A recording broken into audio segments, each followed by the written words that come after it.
ne zaman yanıma gelmek istese, tükenmez, utanmaz bir istek getirir. Bir sıldırım qaya, zirvəsi dimdik, daşının üstündə xınalı kəklik. Bir zəfarsa çəmən güllü, çiçəkli, bir qanadı xallı kəpənək gətir. Mənə inaq tutma danışsam uzun, qəlbi kövrək olur, qəmi sonsuzun. Dağların ətrini, yolların tozu, sinəmə dolduran bir külək gətir. Darıxıram, qəlb evimi uçurma, ova çıxacam, daha oturma. Bircə oymaq barı, bir çimdik qırma, bir də yaxşı vuran bir tüfəng gətir. Bir də gətir, sınıq qəlbimi dindir. Dörd duvar ardında susmaq çətindir. Buğlana üstündə pendir, təndirdə bişirdir, bir çörək gətir. Daha seçəmirəm qaramı ağdan, könlümün bülbülü uçub budaqdan. Əmmin ayağı dayan torpaqdan, gözümə qoymağa tütüyə tək gətir. Nə deyim, nə sayım, mən sənə bir-bir, xoş gündə, püs gündə ömürdən gedir. 10 illik hövsələ, 10 illik hövsələ, 10 illik səbir. Bir də dərdə dözən, bir ürək gətir. Allah bir də sənin yolu salmasın. Həmişə elm məclisində, el şənliklərində iştirak edirsən. Ustad, gözəl sənətkarımız, hamımızın ustadı, böyük ustad sənətkarlarla yoldaşlıq edən Şirin Balam, Allah səni var eləsin. Var olun, var olun. Aşırıdan almışlayan, aşırıdan. Mal aşırımızı, Allah zəngləsin. Deyəm səhər, səhər, seydən sənmazəm.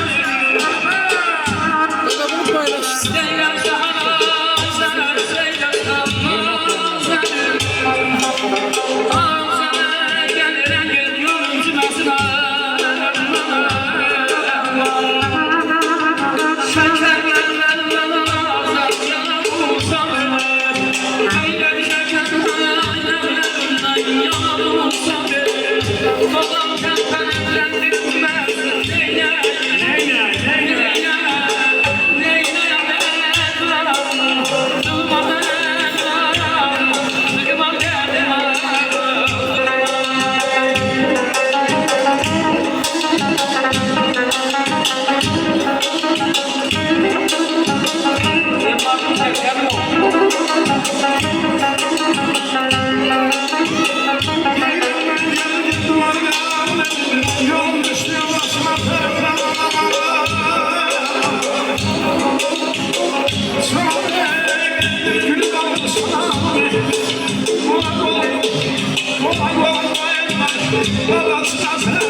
You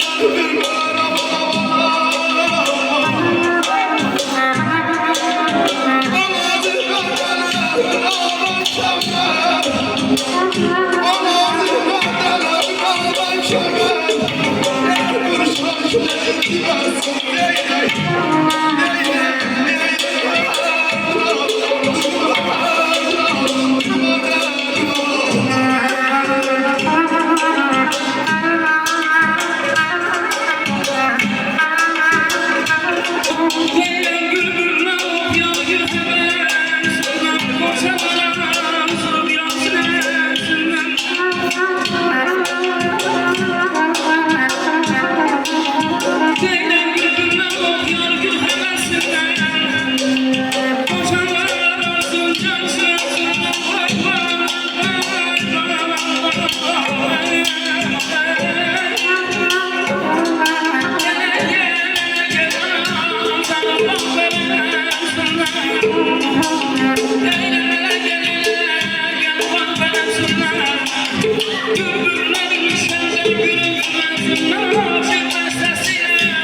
you.